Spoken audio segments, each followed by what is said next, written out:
Before I begin, I want to extend my most humblest and sincere apologies to Jimmy. So someone sent me this. I attempted to leave a thoughtful response in a comment on that video, only to find that my channel was preemptively blocked. Yes, you were blocked. My apologies. I've remedied that situation. You aren't blocked anymore. Back in the day, before I realized the settings you could change on YouTube, do not recommend this channel to keep my recommendations clear, because if you look into this, all you do is find lost ancient high technology heavily promoted.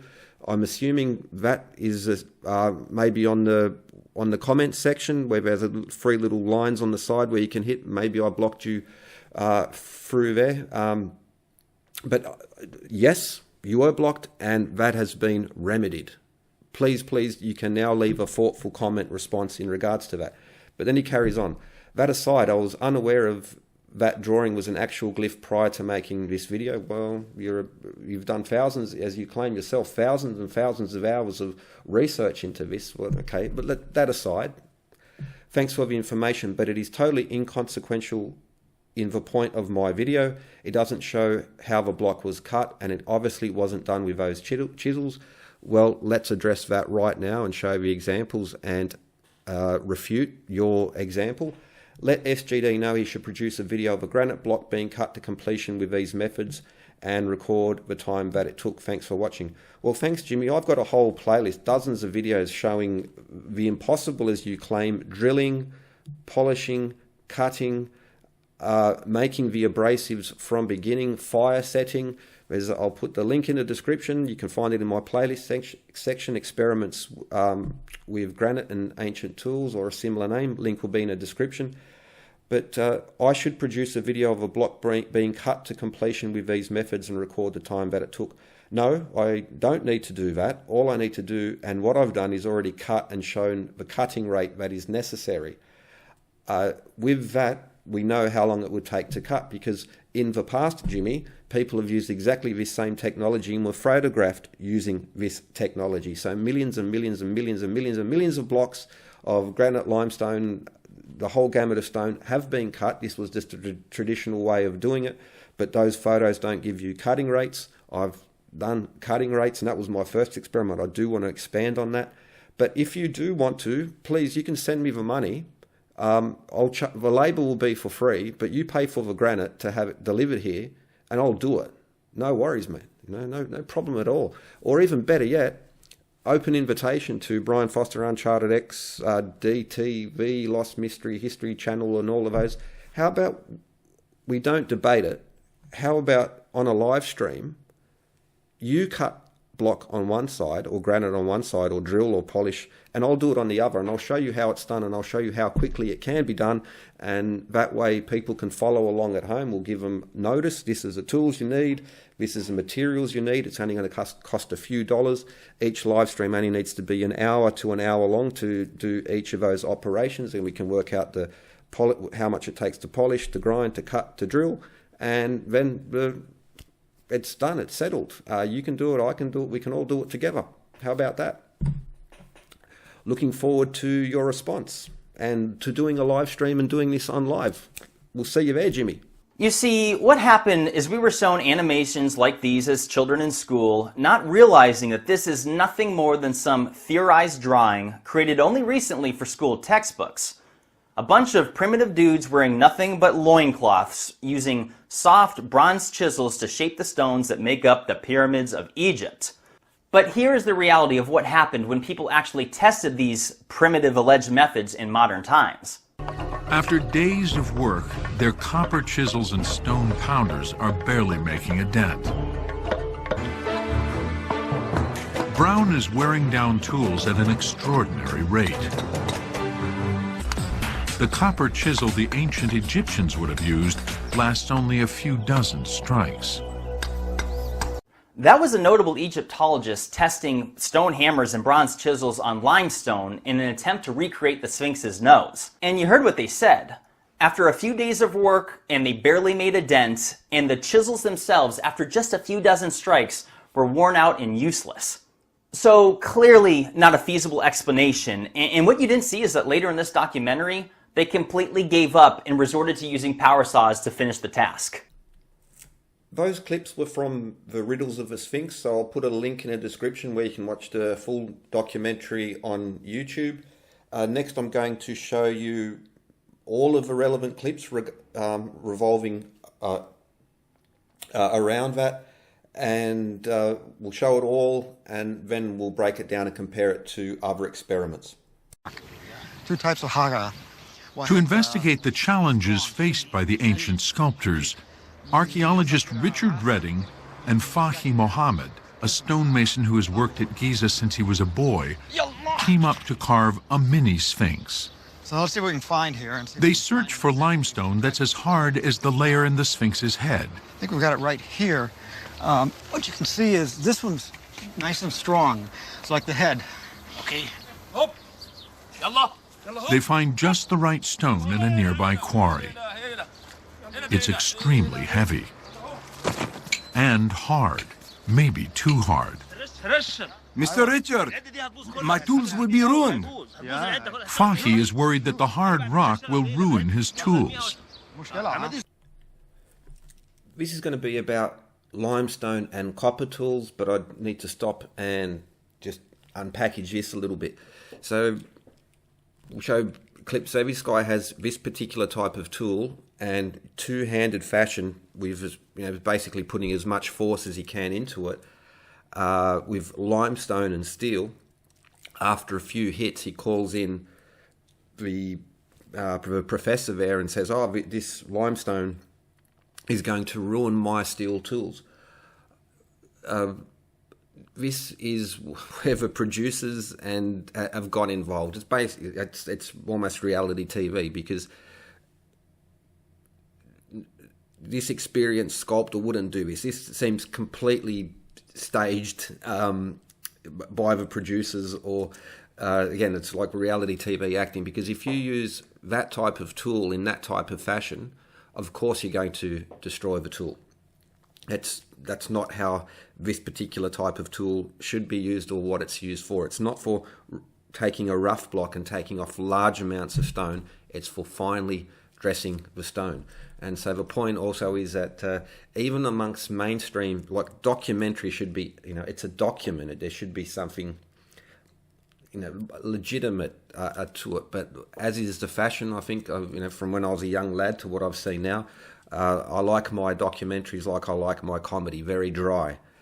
But the documentaries now, in more recent years, have become more and more a business infotainment, in a sense, that way. So maybe, okay, I'm putting some, throwing some shade at the lost high technologists, but you also need to be very skeptical about a lot of these modern documentaries and the reconstructions. You should not take them, you shouldn't take any single source as gospel, but you should also be, all people can make mistakes. And again, when it comes to these more modern documentaries, it's a business as much or maybe more than what it is for educational purposes. But again, this will be about limestone and copper chisels, but it will relate broadly to the lost ancient high technology, because this particular type of tool leaves a particular type of mark, which is described as evidence of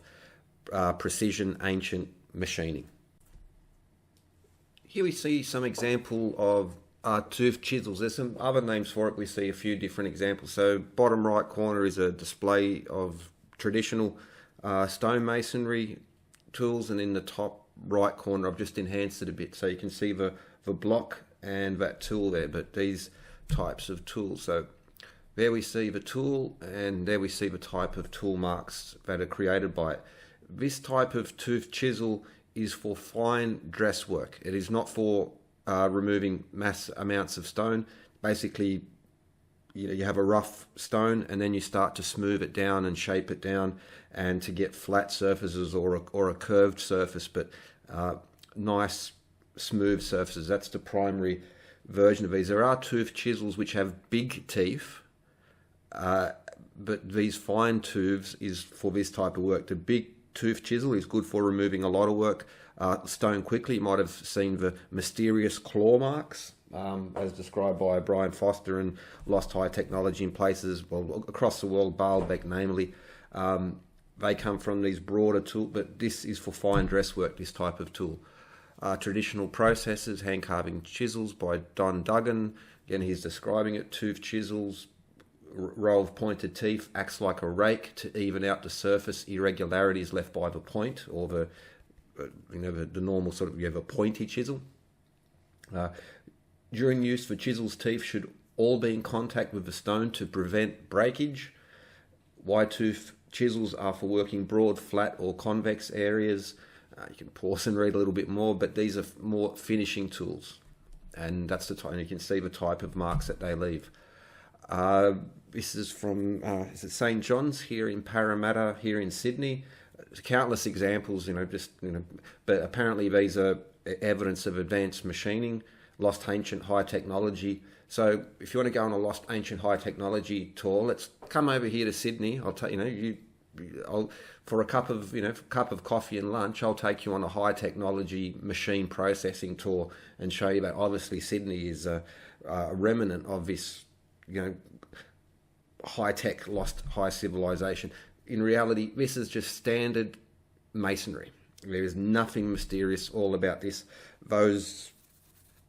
Anyway, let's just, okay, now, here's another example, the art of making in antiquity, stoneworking in the Roman world. That's Trajan's column. So this previous one I showed there on the right is sandstone.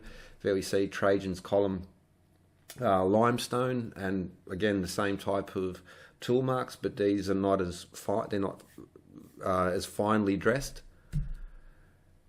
So these type of marks, whether it's the long, straight, parallel ones or for the rougher surfacing, are done by these toothed chisels. I'll try to remember to link in the description, but National Geographic, Secrets of the Parthenon.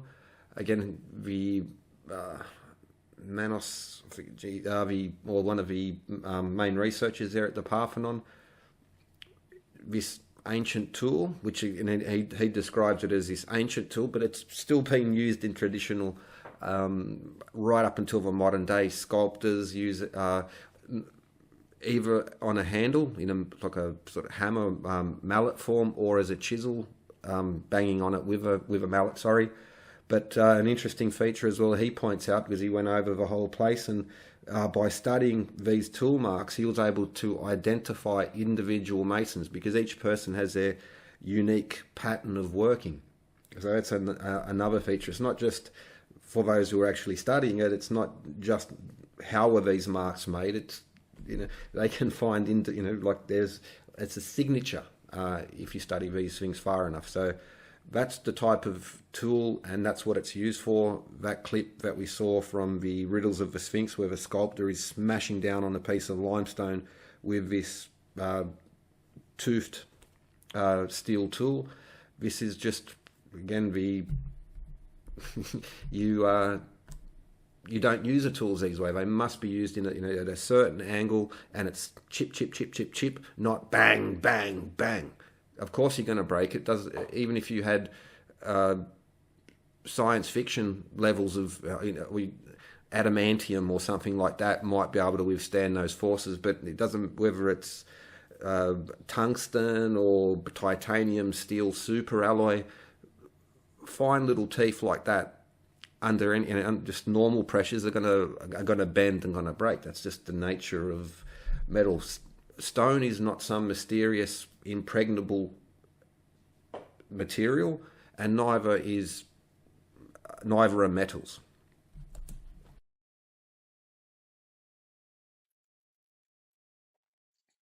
And compared to the first time that we went to Little Petra, we're going to be doing, this is a much more thorough investigation than before. And here we are in another one of the chambers. But here on the ceiling, you can see very fine tool work. Parallel rows of these pointed chisel marks. These look more like machine marks to me than the previous ones we saw, and which you can see here. Very evenly spaced, even penetration.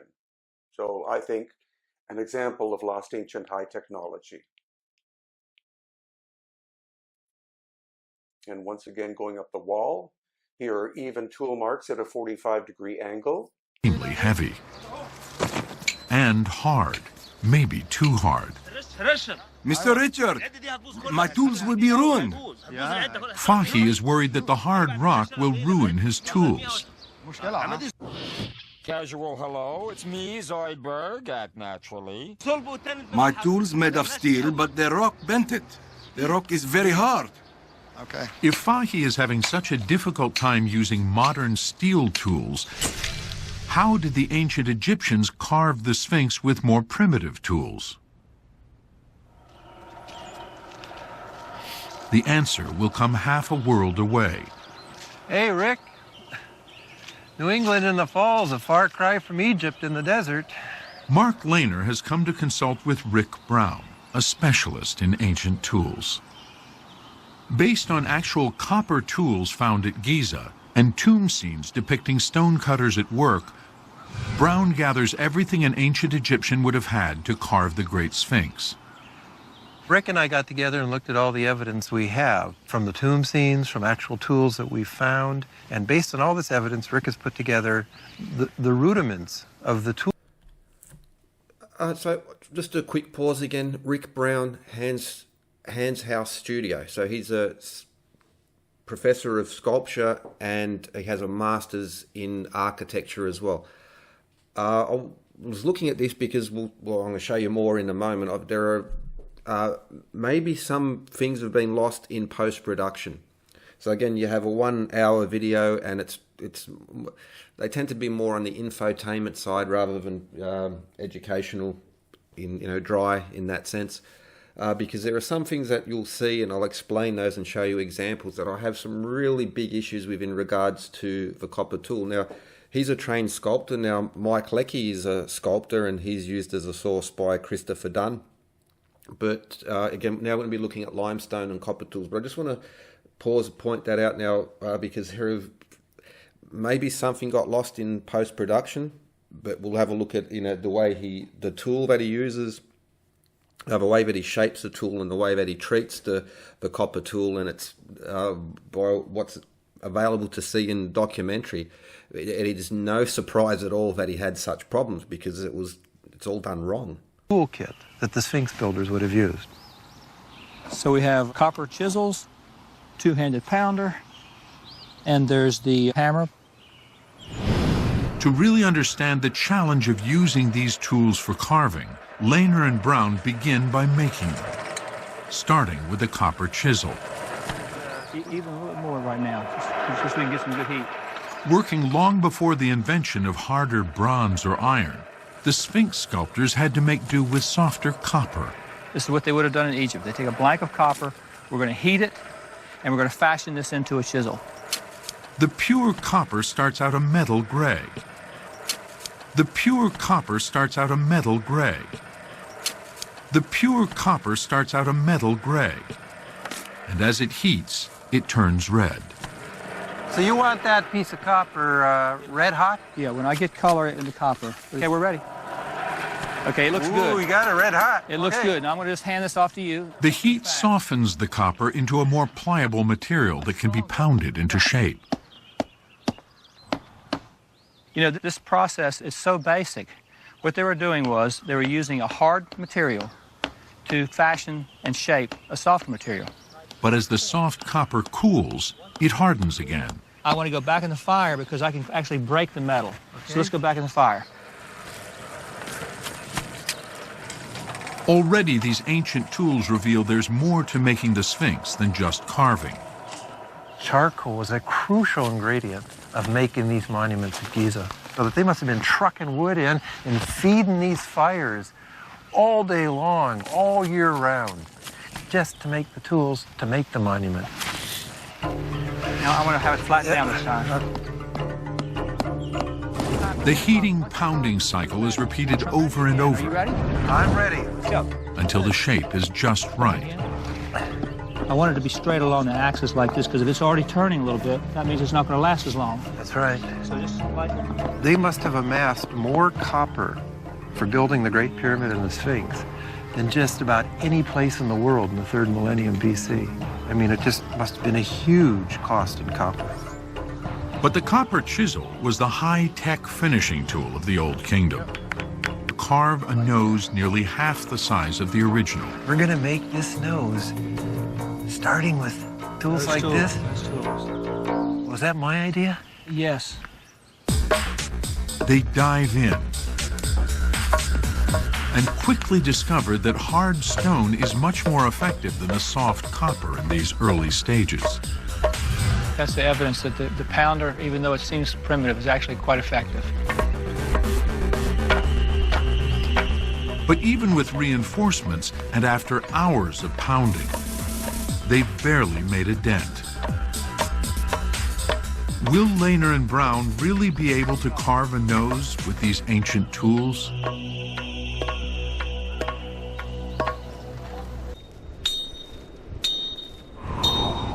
So how are Lehner and Brown progressing back in New England with their ancient copper tools?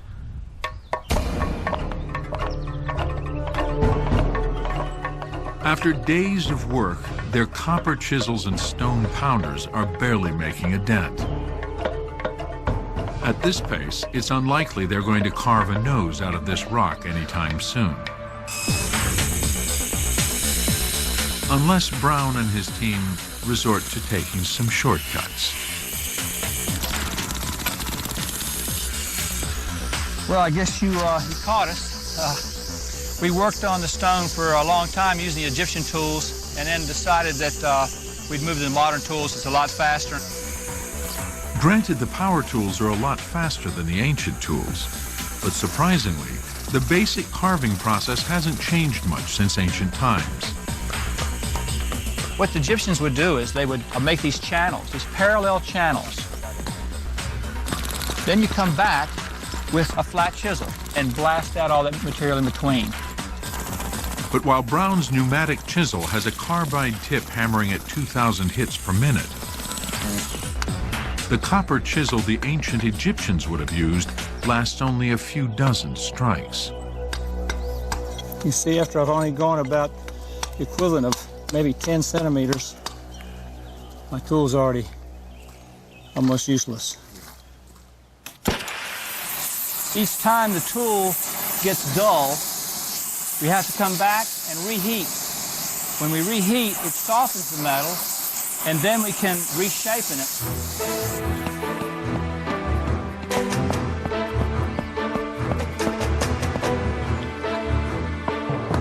Brown is wearing down tools at an extraordinary rate.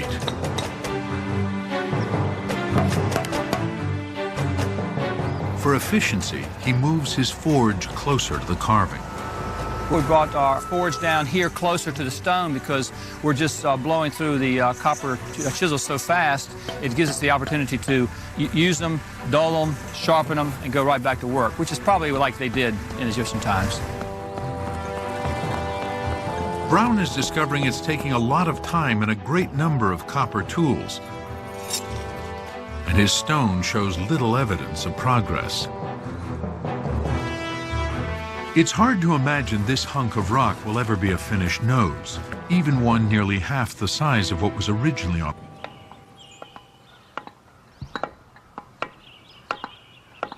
Back in New England, Rick Brown and his team are finally completing their scaled-down Sphinx nose. They're putting on the finishing touches using replicas of ancient copper chisels in hopes of estimating how long it took to carve the Great Sphinx. Hey, Rick. Mark. So you guys have been at it 2 weeks? Just over 2 weeks. All day long. Every day. Every day? All day? Well, that's a pretty good-looking nose job. I'd like to know how many hours total it took for this nose, because that might give us an idea how long it took to carve the Great Sphinx. Although Brown had resorted at times to using modern machinery to speed up the carving, he's gone to great lengths to work out how long it would have taken using just ancient tools. And we calculated we could do 200 hits in 5 minutes, over and over again, and sustain that for an 8-hour day. By measuring the amount of stone chipped away, he can calculate how much stone one worker could remove. It would take 40 hours for one person to remove 1 cubic foot of stone. Now I'm going to show you a clip from the documentary Pyramid Builders New Clues. Links will be there in the description. Now I'll show you the entirety of the relevant clip without breakage, and then we'll compare it and unbox this stuff and compare the riddles of the Sphinx one, which is conveniently chosen over and over again as an example of copper tools and archaeological experimentation, and compared to, well, thousands of hours of research, apparently lost ancient high technology. But anyway, let's look at the full clip and then we'll go back and compare. Way to protect what was stored inside. So these galleries were like safes. At that time, quality wood was extremely rare and precious. There was none in Egypt. They had to go and get it from Lebanon, a land then covered with huge cedar forests.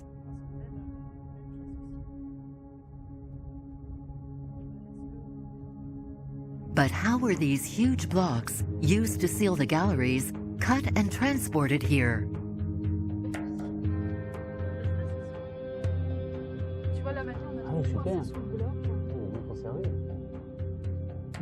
Today, we would really like to know how long it took and what techniques were used to create this locking system. This is the major experimental archaeological project that Pierre Tallet wants to carry out on the Wadi El Jarf site. He asked Frank Burgos, a stonemason and a specialist in ancient architecture, to help him with the project.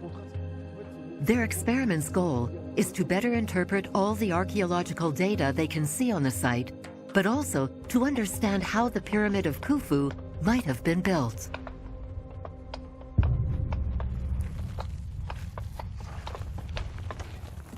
This experiment will take place about 300 yards from the camp, just next to the quarry where the ancient Egyptians carved the blocks used to seal Wadi Jarf's galleries. An unfinished block, abandoned before it was finished, has allowed Frank to understand some of the techniques they used. The block is surrounded by trenches that go all the way around it and are used to extract the block. We realized that there are workstations that are approximately 1 meter long. So every meter there was a worker. But then when he entered the trench, he was in a crouched position. Then he would cut the stone, and once he had finished cutting in front of him, he would turn around and cut behind.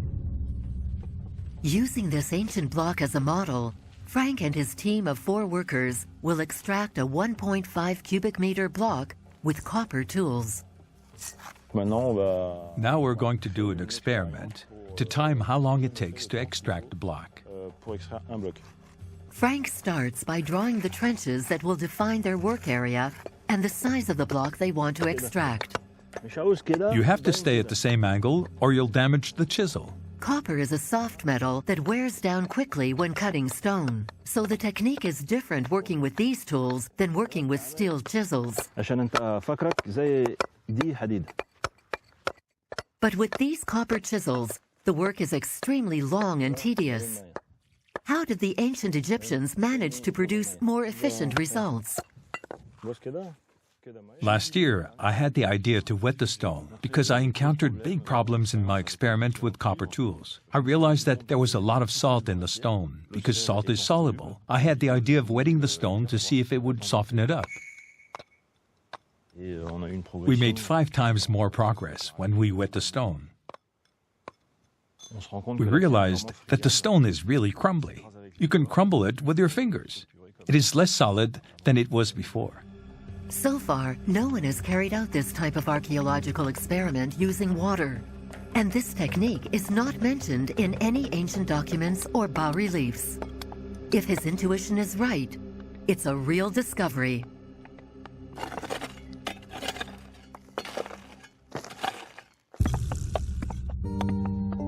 All 5 of them will work 8 hours a day to carve out this block, which is about the same size as the average block in the Pyramid of Khufu. And every half hour, they have to sharpen their copper tools again.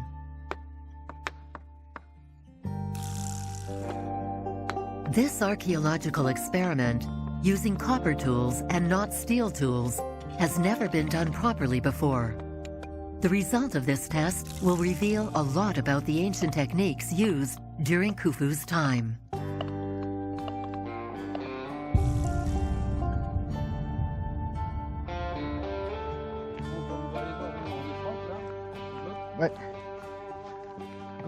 Wow, I hadn't seen this. You've made a lot of progress.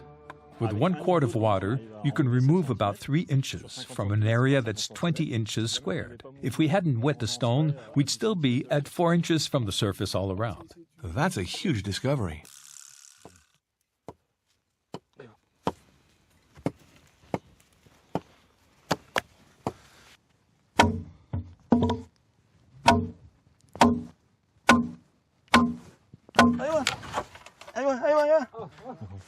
What's surprising is that it broke at the bottom. You can see the crack that goes down there. It split at the lowest point.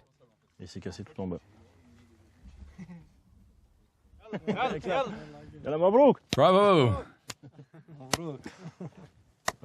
Thanks to you guys. Thanks to all of us. It took us about 8 days to finish this experiment. Now we just have to transport it. The tools didn't wear down too much, and we used about 3 quarts of water for the experiment. Without the water, it would have taken us 2 or 3 times longer. Frank believes that by using water, ancient Egyptians, who were more experienced than the men on his team, could have cut a block in 4 to 5 days at the most. But what did they do with all the rubble? The extraction waste was used to make ramps, but also at the entrance of quarries to load the blocks, to handle them easily. If it took 2 million or 2.5 million cubic meters of stone to build the Khufu pyramid, that would mean that there were about 2.5 million cubic meters of gravel. So according to Frank Burgos, ancient Egyptians would most probably have also used water to cut the millions of stone blocks needed to build the pyramids more rapidly. At the foot of the Pyramid of Khufu, we can still see the quarries from which most of the blocks were extracted. By building the pyramids, the ancient Egyptians transformed the landscape, changed the geography of the place. They literally tore off much of the rocky base of the Giza Plateau. The Sphinx itself is a remnant of this hard limestone plateau, an immense area of which was used to cut the stones needed for the pyramids.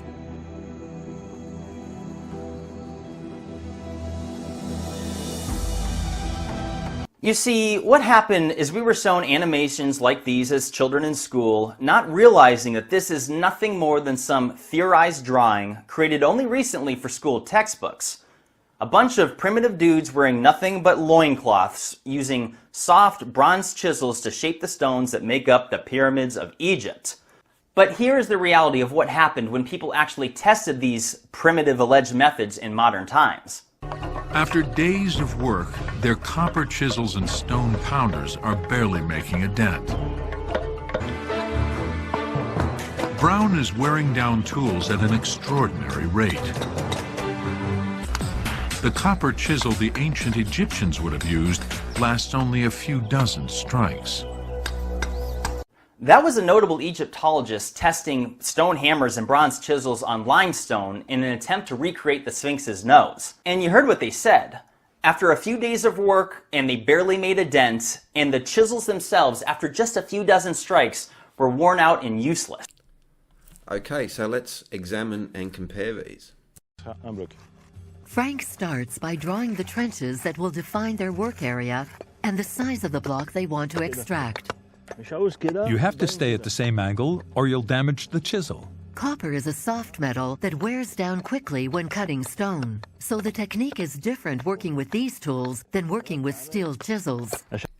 Okay, first important point. Notice the style of a chisel. It's short and it's stubby. It's more like a punch than sort of your sharp cutting type of chisel. But this is not the only point of difference, which is really important. It's not just the shape, it's also how they are work hardened, and we'll come to that. The copper chisel the ancient Egyptians would have used lasts only a few dozen strikes. You see, after I've only gone about the equivalent of maybe 10 centimeters, my tool's already almost useless. Now notice the shape of this copper chisel. It's long and it's slim and it barely lasted 30 seconds before it was bent over and, as he says, effectively useless. As where this different style of chisel works much better and doesn't have the problem of bending over. But again, it's not just the shape that's the really big issue here, it's also the way that they're treated. Again, mention that, we'll come to that. Here are some chisels from the early dynastic and Old Kingdom period. Now we see, now again, important note, copper alloy, because the Egyptians did not have pure copper. That's a very modern thing to be able to purify copper to the level that we have now and what these reconstructions are using. They had a copper alloy which included arsenic, which makes it very strong, essentially mild steel. But the important point here is to notice different shape, different style of chisel for different type of work. The ones in the blue section, long, slim, will bend easily. Ones in the red section won't bend easily, they're short and they're stocky. Tool choice, not the only factor, but a very big factor here. And, well, you've not just the material, you've got to choose the right style of chisel, of tool. That's foolish. You pick the one right tool. Though it's more than just the style of a chisel that is at issue here. To carve out this block, which is about the same size as the average block in the pyramid of Khufu. And every half hour, they have to sharpen their copper tools again. You see, after I've only gone about the equivalent of maybe 10 centimeters, my tool's already almost useless.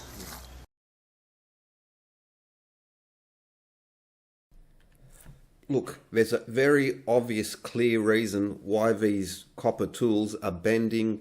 You can see at the end that it's folding over, not just the bending of it. You can see that in this clip, that little flakes are coming off the edge. And this is exactly the reason why it's happening. He's heating it up to red hot, and then he's shaping it and pounding it back. This is absolutely terrible, the exact opposite of the way you would want to treat copper. Every time he heats it up to red hot to reshape it and pound it, and he's still, while it's warm, he's reshaping this copper. That's annealing the copper. That means it's softening the copper. Not softening because it's melty and it's flexible. Even when it's cooled down, this copper will be ultra soft and flexible. This is terrible. I have to say, this is terrible. I looked through his site. I was trying to be charitable with this, but this is an utter and epic fail in regards to using these tools. He says this is probably how the Egyptians. No, they didn't. I'll show you an example now of annealed copper. This is just terrible. I have to say, this is absolutely terrible use of copper.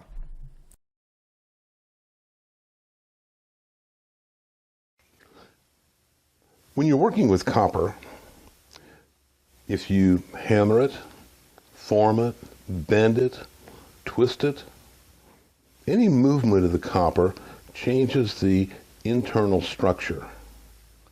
In other words, the more you hammer or bend or form, the molecules in copper go together like this. And the more you hammer and bend, the tighter and tighter they get until the copper becomes so brittle, it'll just fracture.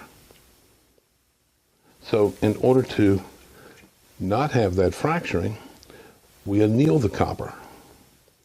For example, in this piece, it's fairly flexible, but if I keep bending it, you can feel it getting stiffer and stiffer and stiffer.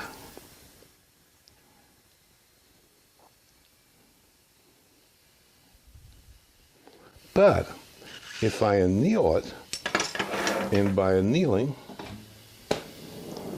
means heating this copper up until it's red hot. I'm using an oxygen acetylene torch.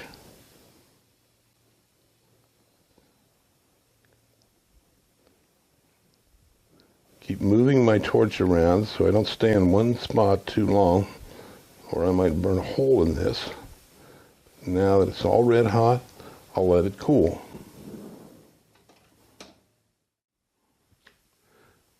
Now that this is cool, look just how soft it is, how flexible. It's just by annealing. And this is soft enough I can hammer this out till it's just like it was in the beginning.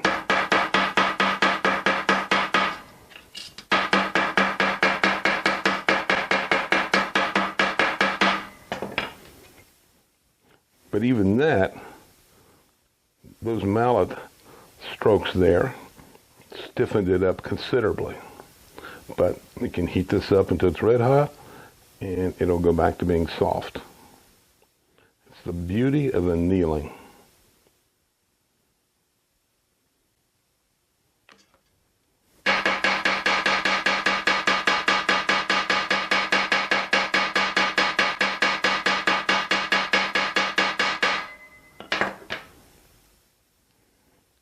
Now it's rigid, just those hammer taps.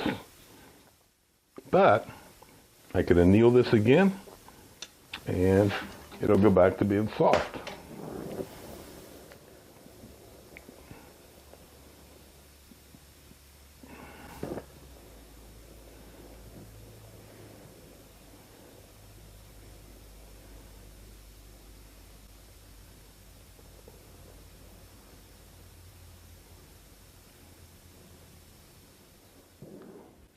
And you can see just how soft this is. You know, it's malleable. And this is particularly important if you're working with something like, you know, forming a copper bowl or some abstract shape. You get started, and after so many hammer strokes, and I use a wooden mallet for this, but after so many hammer blows or mallet blows, the copper starts getting hard. Then I anneal it, go back to forming, and perhaps anneal it again, and go back to forming again. The point is that you can do this over and over and over again until you form the shape that you had envisioned.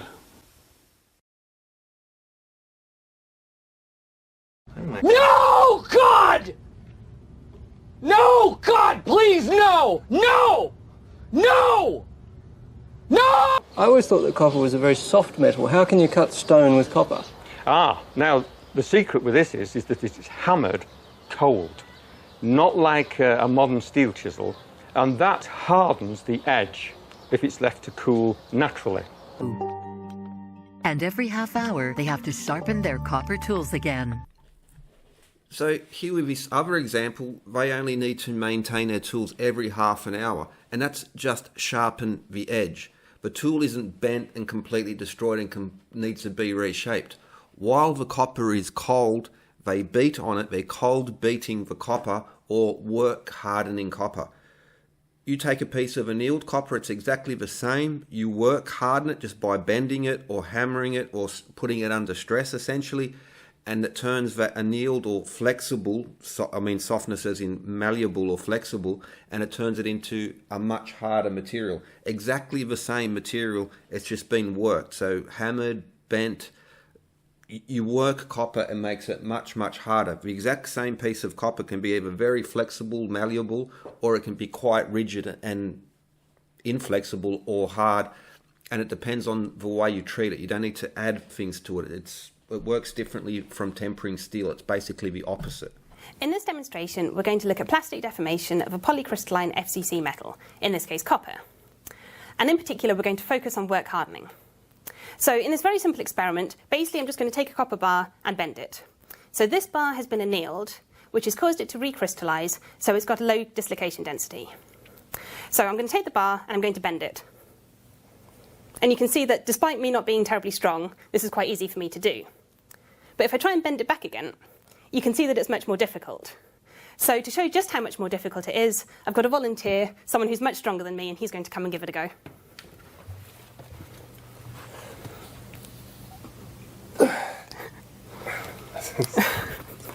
Thank you. Now the secret with this is that it is hammered cold, not like a modern steel chisel, and that hardens the edge if it's left to cool naturally. Would have used lasts only a few dozen strikes. You see, after I've only gone about the equivalent of maybe 10 centimeters, my tool's already almost useless. Each time the tool gets dull, we have to come back and reheat. When we reheat, it softens the metal, and then we can reshape in it.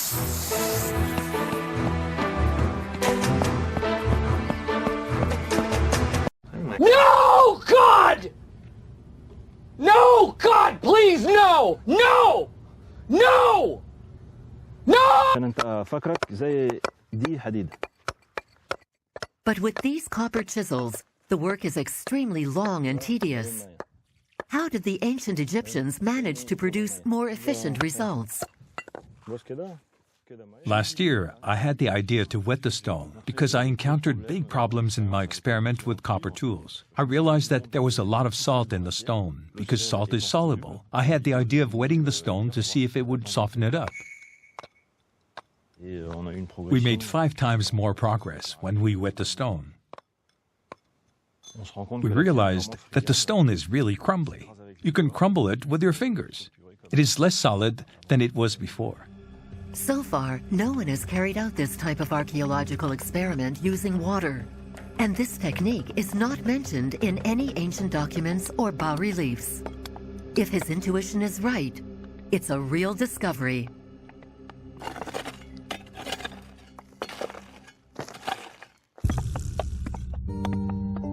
All 5 of them will work 8 hours a day to carve out this block, which is about the same size as the average block in the pyramid of Khufu. And every half hour, they have to sharpen their copper tools again.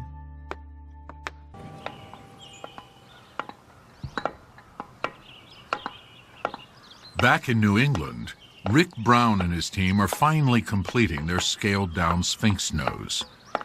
They're putting on the finishing touches using replicas of ancient copper chisels in hopes of estimating how long it took to carve the Great Sphinx. Hey, Rick. Mark. So you guys have been at it 2 weeks? Just over 2 weeks. All day long. Every day. Every day? All day? Well, that's a pretty good-looking nose job. I'd like to know how many hours total it took for this nose, because that might give us an idea how long it took to carve the Great Sphinx. Although Brown had resorted at times to using modern machinery to speed up the carving, he's gone to great lengths to work out how long it would have taken using just ancient tools. And we calculated we could do 200 hits in 5 minutes over and over again and sustain that for an 8-hour day. By measuring the amount of stone chipped away, he can calculate how much stone one worker could remove. It would take 40 hours for one person to remove 1 cubic foot. What? What the?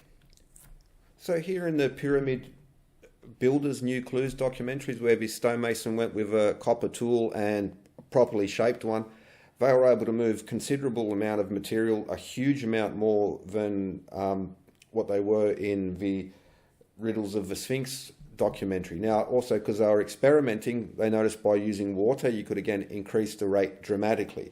So 40 hours per worker, 40 hours per cubic foot per worker is way off. Now, again, notice, as was pointed out, that they're not annealing their copper chisel, their copper tool, every couple minutes. They work hardened it. While it's cold, they beat on the edge, and so their tools were not only lasting 30 minutes, they were just sharpening it. The other example from the Hans House studio, it lasted barely a minute, and the tool was utterly destroyed. You had to basically remaking that tool as well, because they were annealing the copper. They were softening the copper all the time. Now, in this particular one, they're replicating an unfinished stone, so they were trenching all the way around it. So I think it was 5 days that they took to do theirs with their crew. And then, as he says in the documentary, well, because the Egyptians, would have been this was our first attempt, well, they're only going to get better at it. so the Egyptians with a few little tricks such as water, and after a few weeks, a few months, a few years working on a quarry, you're going to pick up tricks and learn the subtleties of the stone. But also that they've trenched all the way around it and partially undercut it. This could also be saved a lot of time and effort with their skill level now could be saved, because you don't need to trench all the way around, because what you can also do is split the blocks.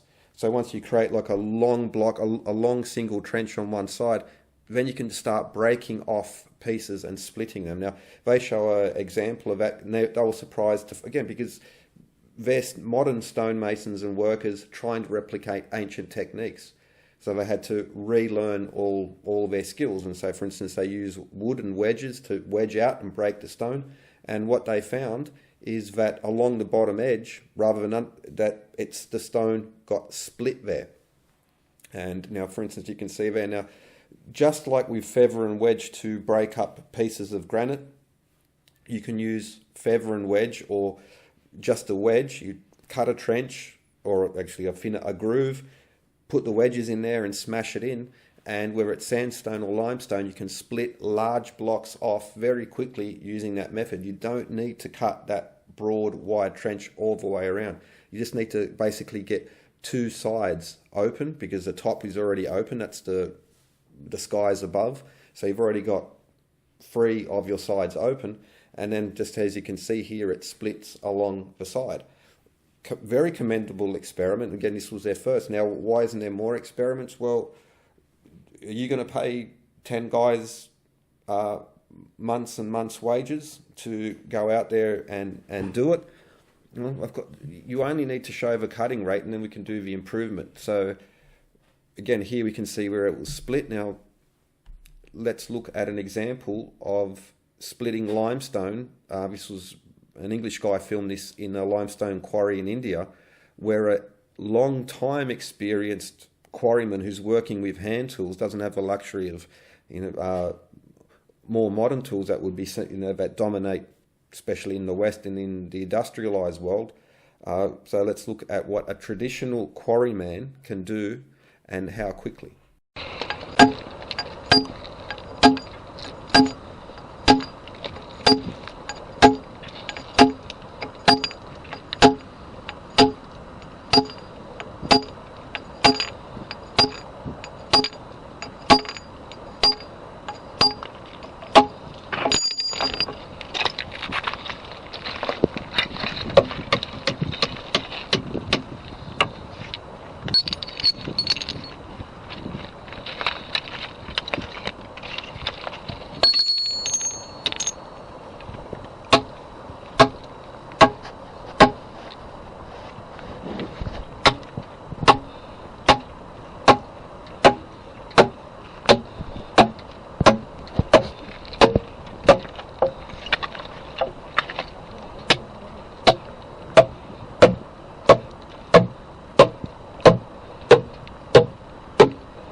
This is a video titled Limestone Cutting the Old Way Demonstrated. Some old fellas here from Australia, and in their backyard they made their own limestone quarry, and they talk about the old days and the way it used to be done.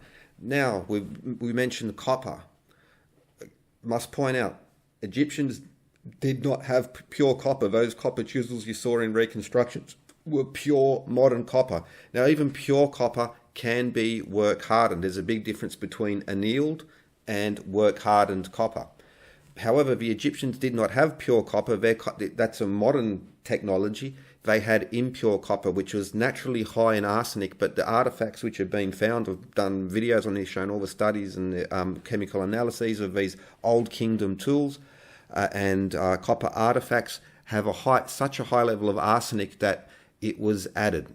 Whether it was accidentally added and then they noticed the strength, or whether they understood that you had to add the arsenic, that doesn't really matter. But the point is that arsenical copper, which is less than 1% copper, is already harder than pure copper, but arsenical bronze, which is over 1% arsenic per weight in the copper, is even harder still, and they can be further work hardened. So if you see this clip, you go, but they had a steel saw. Well, what are they using on these steel saws? Mild steel.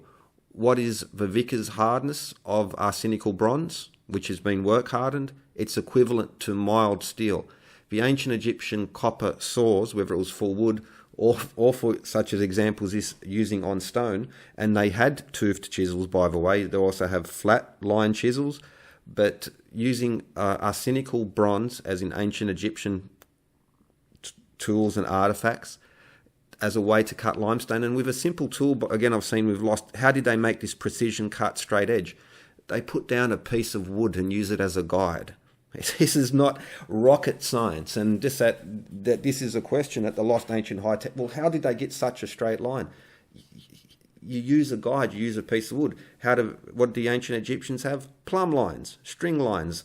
Also that clip with Dennis Stocks with using boning rods to get it straight. This is, again, still the best technology is the old technology in this way, because it doesn't break, it doesn't need to be constantly calibrated.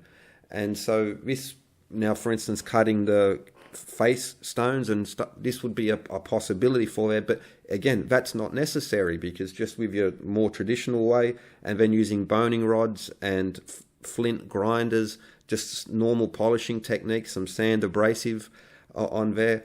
So again, there's this presented that limestone and it's great. Like, how did they? No, you can't cut this copper. It's sort of mystical or whatever. But same with that Hans house. Anyway, what can I say about that? But this mild steel saw can easily be replaced with a work-hardened copper / arsenical bronze tool in there as well. And I'll end it off with a little clip from the rest of a Dennis Stocks clip in regards to limestone. How did they find their level, whether it's horizontal or vertical? And those are exactly the same types of methods which are shown in ancient depictions of them working limestone as well. Again, apparently there's not a single example of Egyptians cutting stone. Like, how did they do this? Well, there are examples of that, and more so than that, the tools being which Egyptians we do find in the record, and the saw marks, etc., just perfectly match up with that. So it can be done, and the evidence is that it was done because they drew the bloody pictures. It's there. And again, so these are the sort of examples that the lost high technologists should be able to find. Not just the papers in regards to that, but you just spend a couple minutes Googling old-fashioned stonemason, old-school stonemason. How did they cut limestone? How to cut limestone? Vintage footage of stonemasons. Very simple. It's not some sort of mystery to find these terms and to do these searches, but clearly the lost high technologists have not either. They have done the just Googling, not research, really just Googling. Either they have and they're not showing you this type of stuff, or they haven't done it, and yet they say that they're authors and take people on guided tours and all of this other stuff. So again, whether it's they're ignorant of it or they're suppressing this information, doesn't really matter. The fact is that they're not qualified, even as an amateur, to be discussing any of these topics, let alone saying this is how you know, proof that the Egyptians didn't. It's just on every level. It's just very, very, very silly. When I arrived, Dennis was just setting up a limestone block. Very good, thank you. The tools he prepared were surprisingly simple. I was curious to see how they'd used them. Jack, come and have a look at this over here. What have we got here, Dennis? Well, this block of stone is similar to the type that they would use in the Great Pyramid, particularly for the casing blocks. How did they get the block smooth enough to serve as a casing? Well, to start to get it smooth, we would use a tool like this. This is a copper chisel, and the copper came from copper ore, which comes from the Sinai. Dennis told me that the ancients used 3 naturally occurring materials: copper ore, flint, and sand. From copper ore, they made chisels, adzes, borers, and drills. I always thought that copper was a very soft metal. How can you cut stone with copper? Now the secret with this is that it is hammered cold, not like a modern steel chisel, and that hardens the edge if it's left to cool naturally. Okay, and then you can cut the stone? Yes, it's quite simple to do. You just get the chisel, put the edge on, and then gradually chip away by altering the angle of the chisel in order to get a clean cut along the stone. And that gives you a cut that's smooth enough to build the casing stone? Yes, eventually you would get it quite flat. But then there's another technique they could use, which is using a flint scraper. Has a sharp edge along there and can be used like this. Just angle it at the stone and gradually scrape away the high points like so. Now, Jack, why don't you have a go yourself with this? Oh, it's quite soft, isn't it? Yeah. So you can really just... And so with this thing, you just even away all the rough edges. You can gradually get that even down until you get a smooth surface. Polishing is one thing, but how do you know when you've got the finished product? How do you know that your surface is absolutely flat? Well, let me show you. First of all, they needed an accurate tool to test the surface as to see whether it was flat or not. Really, what it amounts to, if you just hold that for me, Jack, and stretch that out tight on the surface like that. Now, what this is, are 3 rods that are all the same length. Now, this is extremely important, so that when the string is taut, you can check underneath the string with the rod to see if there are any high spots, like so. So if we touch the string, we know that there's a bump right there. Yeah, if the string lifts up like that, you know that there's a bump. Unbelievable. This technique was really clever, but if you think of the millions of stone blocks that required such detail, I was sceptical as to how effective it had been in the field. So I challenged Dennis to a little experiment. If we walk along this way, you'll see that blocks are in a line and they seem pretty level with each other. How did they keep them so level? Well, they had to use a means of testing them. So we'll test them and see how good they are. Let's use the old levelling tool again. Our old friend. The rods and string. Yes. You place your end on that block there, and I'll try this block here. And we'll try your block first with the testing rod. Oh, so that's brilliant. Pretty good, isn't it? Pretty perfect. That's good there, but this is the bit here. How's this level here? Oh, yes. You've got to have nothing but admiration for them. So they've got it exactly right. Absolutely right. So the blocks are level. But that wasn't enough. For the pyramid to remain stable, the blocks had to be horizontal. Dennis had brought another ancient tool. Now, we can use this A-frame to check whether the block is truly horizontal. Horizontal like a surface of water? Yeah, in fact, we can use the surface of water to check that the frame is accurate. And we do this by marking a line behind the hanging plumb line. So if your measurement is flat, then this will always hang absolutely vertically. And then you know the rock is horizontal. Yes. So how is that now? It's bang on. It's absolutely right in the middle. It's very good.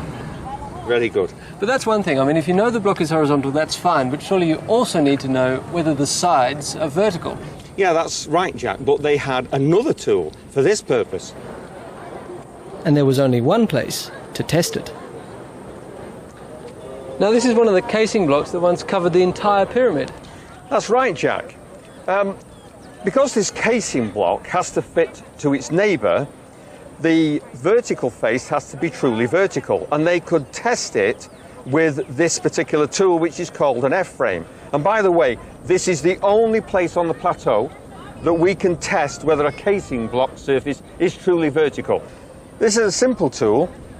So long as this distance is equal to this distance and the plumb line is touching both the ends, then we can say that the surface is truly vertical. So how's it doing, Jack? It's doing pretty well. Then we can show that the surface is vertical. Pretty simple, huh? Well, they've got it right again, Jack. But who will be surprised when they hear that for the first time? You see, what happened is we were shown animations like these as children in school, not realizing that this is nothing more than some theorized drawing created only recently for school textbooks.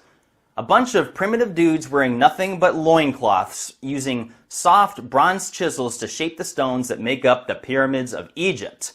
But here is the reality of what happened when people actually tested these primitive alleged methods in modern times. After days of work, their copper chisels and stone pounders are barely making a dent.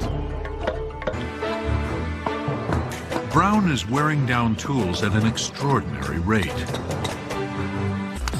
The copper chisel the ancient Egyptians would have used lasts only a few dozen strikes.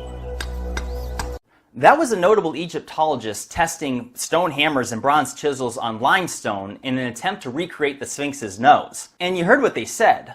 After a few days of work, and they barely made a dent, and the chisels themselves, after just a few dozen strikes, were worn out and useless. So clearly not a feasible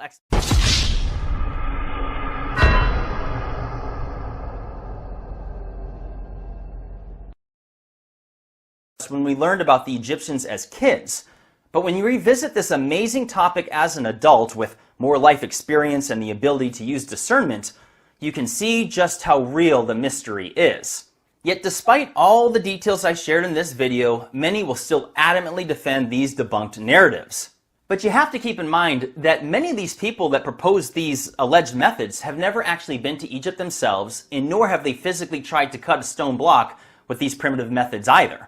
And those who have attempted it have given up. They've never finished one single block. They do it for a little bit and realize like, oh wow, this is extremely difficult, and just stop right there. I mean, isn't that interesting? Because between all the stone cut blocks that make up the hundreds of pyramids, temples, various stone structures, flooring stones, columns, obelisks, statues, stone boxes and sarcophagi, and everything else, I wouldn't be surprised if the Egyptians cut at least 50 million stone blocks.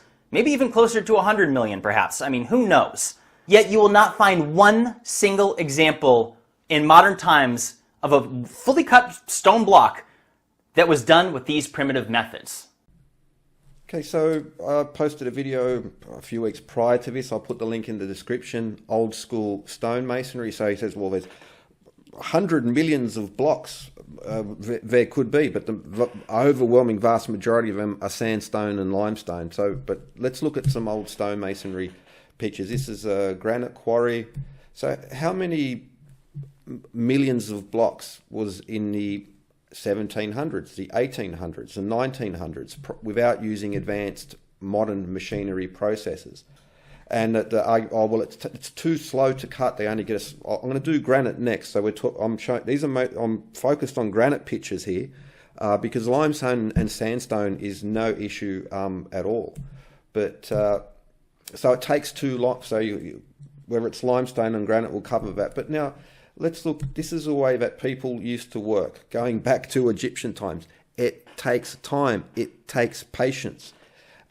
Butter is not an advanced modern technology. It's an old technology where you would have to churn the butter. It took time to make these things. The lost high technologists are so separated from from hand working and craftsmanship and just a trade and doing labour. Now, how many blocks? How many hundreds of? It's obviously these people had lost ancient high technology. Lasers. To do these things now. Plug and feather. We'll show those in the granite one and do it next. But I just wanted to show some pictures. This one's skip through here. This is for later on. But we go, okay, claw marks. That's the silliness as well. But what I wanted to show was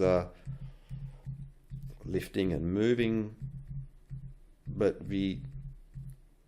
okay, and even move, you can't move it on a boat. Okay, here's the pictures I want. This was how cutting was done in the old school way. And it's slow compared to modern tools, but that's just the way. How many, Paris, London, any city, Budapest, you name it, from medieval, how many blocks were cut? This is how they used to do it. Here you can see a giant saw cutting a giant block. So whether it's granite, limestone, or sandstone, it doesn't matter. But it's just, we'll come to granite in a moment. These types of tools were just the way it was done. So when he says, firstly, there have been modern examples of cutting blocks, but before the internet, this was so old school, and then they started bringing in mechanical tools such as those. And here we see where they're bringing in mechanical tools. But okay, here, hand cutting with a saw. This hundreds, a billion blocks, were cut in the old days. So the Egyptians had, for all, again, mostly limestone and sandstone on those temples, and the temples he shows were not Old Kingdom, that included the later up to the Ptolemaic period, basically. But here you can see people using giant hand saws to cut blocks. It's slow compared to modern. We introduce this, and now instead of, now one guy is doing it quickly, as where you would have teams of people doing it before, and it would be laborious. So that was the change that comes in there. So again, to this argument, that firstly, modern experimentalists, all we have to do is show the cutting rate, because we know how it was done. So again, but that was steel.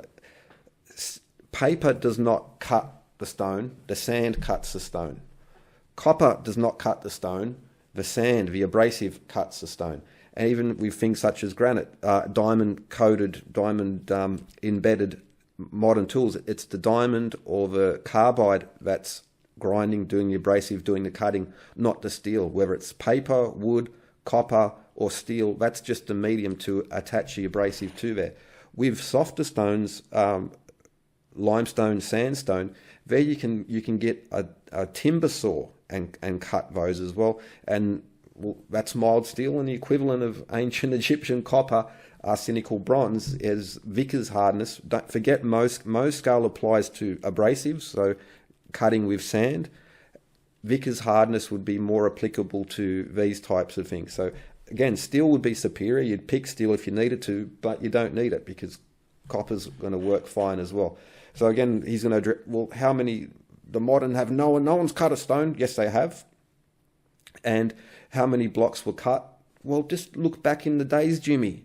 I mean, you're taking people on tours, and so there you go. This is the kind of thing that the lost ancient high technologists don't know, don't understand, or don't care about. People used to work hard. That's just the way it was, and so there are examples of hand cutting with things such as drag saws. Now, even modern equipment, all they've done is replace the labour and attached it to machinery. So these techniques are still being used now. They're just being attached to machinery to make it less wages involved and that type of thing. So all of these arguments, and we haven't gotten we'll get to the granite in a moment, because they cut granite too using these methods. We'll go to. So this is how we know they had a lost high technology, is claimed by Bright Insight and the larger lost high technology community. It's all it is proving is that lost high technologists have no interest in traditional stonemasonry, no understanding of tools, materials, no interest in how people used to do things. Nothing happened before modern machinery just popped up. And by the way, machines just sort of popped up out of the ground. They weren't handmade. The first machines weren't put together by you numbskull. Alrighty, so let's, this debunked narrative, as is claimed, is so much bunk and so much cringe and so much bullshit that it really needs to stop. But they won't update it. They won't. Then there's no evolution in lost ancient high technology. That clip, such as the one showing the Sphinx nose, is ancient by internet days, and there's been so many others as I showed. and you can find, and they're easy to find. And so everything he says is wrong. Isn't that interesting? You have the Egyptians with tens of millions of stone blocks, maybe even 100 million. I'm just throwing out a number here, but tens of millions, no doubt. And yet we haven't done one in modern times. It's clear that the ancient Egyptians had some sort of lost technology. And by technology, we shouldn't just think computers and lasers and anything else in our mind. That technology itself can be something quite simple. I mean, even a saddle on a horse is considered a technology.